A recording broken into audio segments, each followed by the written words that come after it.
Nah, sekarang kita masuk ke jenis fixed asset yang kedua, yakni depreciable fixed asset. Masih sama seperti non-depreciable asset.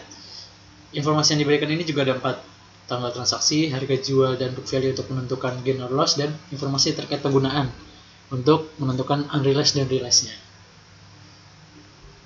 Nah, untuk kali ini kita bakal ngebahas jenis jurnal yang sama untuk kasus depreciable asset. Kan kasusnya itu kali ini tuh di kertas kerja konsolidasinya itu terjadi ketika tahun transaksi. Jadi misalkan di sini kita masih ambil contoh transaksinya terjadi di tahun 2016, berarti asumsinya di sini eliminasinya atau kertas kerja konsolidasinya dibuat di tahun yang sama, yakni tahun 2018 juga. Karena nanti untuk ketika kertas kerja konsolidasinya dibuat di tahun setelahnya, tahun yang tidak sama ketika terjadinya transaksi, itu treatmentnya akan sedikit berbeda. Jadi di sini masih dibagi menjadi 3 jenis jurnal. Yang pertama ketika tidak ada apa-apa, tidak ada gain dan juga tidak ada loss. Jadi polosan aja. Di sini kita asumsiin si equipment itu punya book value 15.000 dan sudah berjalan 1 tahun, sudah dimiliki 1 tahun, berarti equipmentnya dibeli tahun 2017 kan? Karena dia di sini transaksinya tahun 2018. Masa manfaat equipmentnya 5 tahun.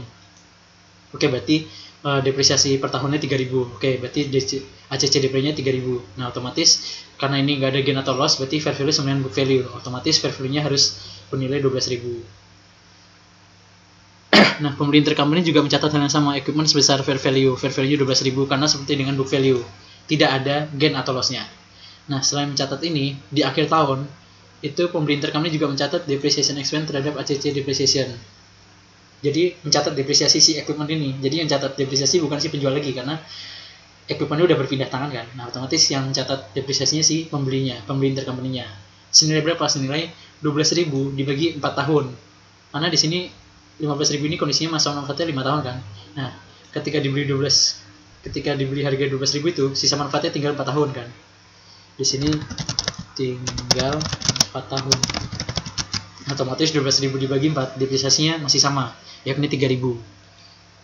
Karena tidak ada gain atau loss, maka tidak ada jurnal eliminasi di antara keduanya. Kalau kondisinya polos ya. Sekarang kita masuk ke kondisi yang pertama, yakni kondisi ketika ada gain. Masih sama kondisinya, equipment punya cost awal 15.000, sudah jalan 1 tahun dengan masa manfaat 5 tahun, berarti depresiasi 3.000. Nah, book value berarti net value-nya itu berarti 12.000 kan. Tapi di sini berhasil dijual dengan harga 15.000. Nah, otomatis ada selisih nih dari 15.000 sama 12.000. Selisihnya ini masuk ke gain on sale yakni 3.000. Nah, si pihak pembeli intercompany itu mencatat equipment-nya sebesar fair value-nya, sebesar 15.000, sebesar cash yang dikeluarkan. Nah, karena 15.000 ini punya masa manfaatnya sisa 4 tahun, bukan 5 tahun ya, tapi sisa 4 tahun. Jadi 15.000 ini dibagi 4, jadinya 3.750. Kenapa bukan 5 tahun? Karena ketika 5 tahun ini terjadi sejak 2017, sedangkan baru dibelinya di tahun 2018. Berarti masih ada sisa 4 tahun lagi kan masa manfaatnya. Nah, seperti itu. Jadi si pembeli itu mencatat equipment pada cash dan juga depreciation pada CCDP dengan nilai yang berbeda. Nah, karena ada perbedaan nilai di sini, otomatis ada jurnal eliminasi. Yang pertama masih seperti NDA sebelumnya, membalik gain. Karena di sini masa manfaatnya masih 5 tahun dan masih dimiliki oleh pembeli, berarti kan gainnya ini harus di-unrealize kan. Berarti di-unrealize dulu nih semuanya gainnya. Berarti gain on sale pada equipment sebesar 3.000. Alasannya kenapa udah sempat dibahas ya. Gain on sale berarti dia membalik kan karena unrealized.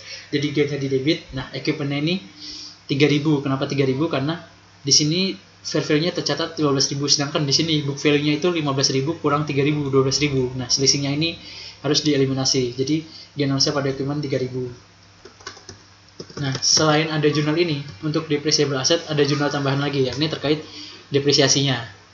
Kenapa depresiasinya perlu dijurnal lagi? Karena ada perbedaan nih, depresiasi pembeli sama depresiasi penjual. Depresiasi penjual bisa kita lihat nih, setahun itu depresiasi dia 3.000, sedangkan pembeli setahun itu depresiasinya 3.750. Berarti kan pembeli itu mendepresiasikan lebih besar dari yang seharusnya. Seharusnya dia cuma depresiasi 3.000, tapi dia mencatatnya 3.750 karena fair value-nya lebih tinggi dibandingkan book value ketika pembeliannya. Nah, otomatis depreciation expense-nya perlu dikurangi 750 agar bisa mencapai 3.000. Seperti itu. Jadi sama konsepnya itu sama, mengejar cost-nya. Kembali ke yang dulu gitu. Nah, mirip-mirip sama yang gain. Kalau yang loss ini tinggal dibalik. Di sini asumsinya dia fair value-nya 10.000 dengan kondisi nilai bersihnya 12.000. Berarti dia rugi 2.000 kan. Nah, karena tadi fair value-nya 10.000 berarti ketika dibagi 4 depreciation expense-nya 2.500 kan. 10.000 bagi 4 2.500. Nah, otomatis di sini ada jurnal eliminasi equipment pada loss on sale 2.000 karena ngebalik loss on sale ini dan juga menambah nilai equipment agar bisa menyamai book value-nya.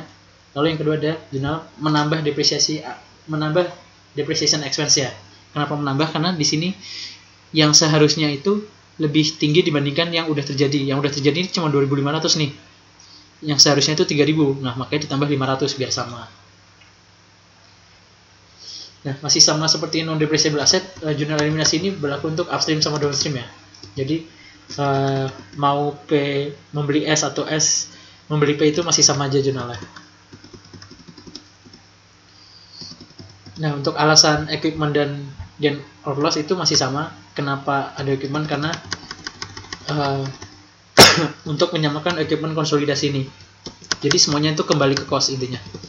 Kan cost-nya itu cost-nya di 12.000. Nah, awalnya itu sebelum ada transaksi, equipment penjual kan 12.000. Setelah dibeli, itu si pembelinya itu masih nol kan, awalnya nggak punya apa-apa. Nah, berarti equipment konsolidasinya itu sebelum terjadi transaksi, itu masih 12.000. 12.000 tambah nol. Sedangkan ketika setelah transaksi, itu equipment pembeli intercompany itu menyesuaikan kondisinya. Kalau kondisi gain tadi, di contoh tadi, yang warna hijau, itu 15.000, ini yang warna hijau ini. Nah, yang warna hijau ini 15.000, sedangkan yang kondisi loss itu 10.000, yang warna abu-abu ini. Nah, itu kan equipment pembeli intercompany-nya. Nah, karena dicatatnya itu tidak sesuai cost, makanya perlu dilakukan eliminasi. 15.000 perlu dikreditkan equipment-nya, jadi perlu dikreditkan 3.000, sehingga 15.000 dikurang 3.000 sama dengan 12.000. Sama halnya dengan yang loss. Berarti yang loss ini perlu di debit equipment 2.000 untuk menjadi 12.000. Nah, kan benar kan, ini 2.000, yang ini kredit 3.000, seperti itu. Nah, sekarang yang jadi pertanyaan, kok ada jurnal depresiasi? Nah, konsepnya ini sama kayak equipment tadi alasannya. Ketika belum ada transaksi, depresiasi penjual kan 3.000, depresiasi pembeli intercompany itu 0, karena belum punya equipment kan. Nah, berarti depresiasi konsolidasinya 3.000. Oke, nah sekarang setelah transaksi, itu depresiasinya pindah ke pembeli, penjual yang 0. Nah, tapi si pembeli ini bukan 3.000 nyatetnya, tapi 3.750 buat yang gain, sama 2.500. Nah, otomatis dia harus balikin lagi ke 3.000 yang awal ini. Berarti yang 3.750 tinggal dibalik 7,5, dikurangi 7,5, berarti nah yang 2.500 ini ditambah depreciation expense-nya 500, jadi biar sama dengan 3.000. Kayak gitu. Nah, cara cepatnya itu gimana? Cara cepatnya itu eliminasi akuisisi dibagi sama masa manfaat. Maksudnya itu yang mana sih eliminasi akuisisi sama masa manfaat? Maksudnya itu yang ini. Yang ini. Nah, ini kan yang ini. Jurnal eliminasi akuisisi yang gain on sale pada equipment ini disebut dengan jurnal eliminasi akuisisi. Jadi jurnal eliminasi yang terjadi ketika terjadi akuisisi equipment. Nah, kan ini 3.000. Nah, 3.000 ini coba teman-teman dibagi 4, pasti hasilnya 750. Nah, gitu cara cepatnya untuk mencari ACC Depre-nya. Ini kalau 1 tahun ya. Ini menyesuaikan parsial lagi. Jadi misalkan kalau ini kalau pembeliannya terjadi di bulan Juni atau Juli gitu, berarti 6/12 atau 7/12 kayak gitu. Tergantung time frame-nya juga. Ini kita asumsinya di awal tahun semua transaksinya. Nah, yang equipment sama. Equipment-nya 2.000. Sisa manfaat tinggal 4 tahun. Nah, berarti 2.000 dibagi 4 sama dengan 500 gitu. Itu cara cepat ya, teman-teman. Tapi untuk pemahamannya kayak tadi ya. Kenapa 3.000 itu karena dari gain on sale, kenapa 750 dari selisih depreciation pembeli sama depreciation penjual, kayak gitu. Nah, sekarang kita masuk ke contoh soal coba ya. Masih mirip-mirip contoh soalnya. PTP memiliki PTS 75%. Oke, 75%. S membeli bangunan dari PTP 1 Agustus 2017. Oke, berarti kita udah tahu nih tanggal transaksinya itu 1 Agustus. Dengan harga 150.000. Oke, informasi kedua juga udah dapat harga jualnya. Bangunan dulu dibeli seharga 200.000 dengan masa manfaat estimasi 20 tahun. Telah disusulkan 4 tahun garis lurus. Nah, berarti ini kos yang dulunya. Berarti ini kos awalnya 200.000. Kos awal 200.000. Sudah jalan 4 tahun, berarti ACC DP-nya itu udah 4 tahun kan. 200.000 dibagi 20 berarti 10.000 ACC DP-nya, berarti ada 40.000. Berarti sekarang net asetnya itu 160.000. Gitu ya teman-teman, udah harus bisa nentuin ininya dulu dari soalnya. Kos awal 200.000 dari informasi yang ini, masa manfaatnya 20 tahun.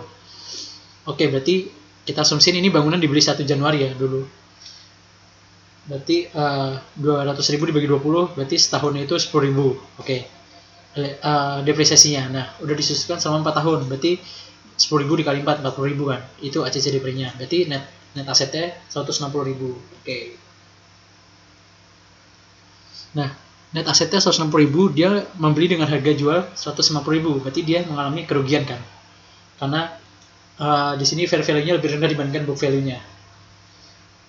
Oke, ini versi P-nya ada loss 10.000 dan ini versi S-nya. Nah, depreciation expense-nya kenapa 3906? Karena nih dari rumus ini ya.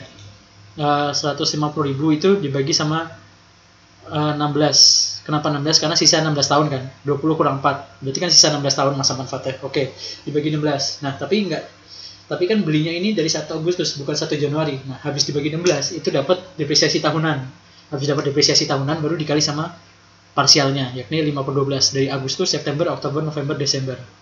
Seperti itu. Jadi 5 bulan ya. 5/12 dikali depresiasi tahunannya.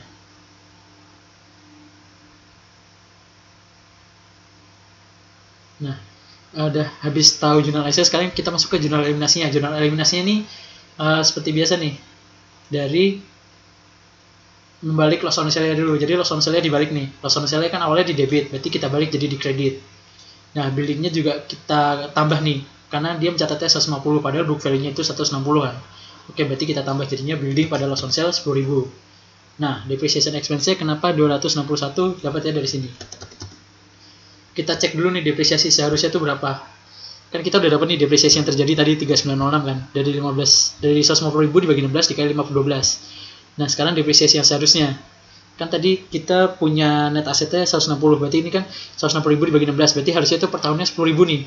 Per tahunnya harusnya 10.000, tapi ini mulainya tuh dari Agustus. Berarti kan Agustus, September, Oktober, November, Desember. Dikali 5/12 lagi, dikali parsialnya. Berarti jadinya 4167.